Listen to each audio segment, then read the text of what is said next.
وزارت انرژتیک تاجیکستان گفته است ساکنان در کشور باید در شبانه روز 10 ساعت با برق تامین باشند.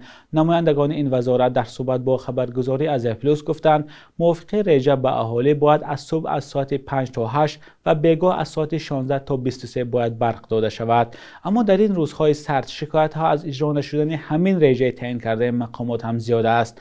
بعضی ساکنان شهر دوشنبه که باید شبانه روز با برق تامین باشند میگویند که برق آنها نیز تقریبا هر روز قطع می شود.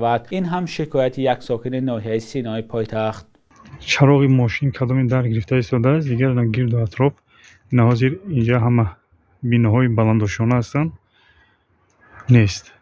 نه چراغ ماشین نه چنانی که میبینید این محله سیواستوپولسکی چراغ نیست. بینندگان عزیز، در جای زیست شما چند ساعت اهالی برق دارند؟ لطفا در زیر برنامه با ما نویسید.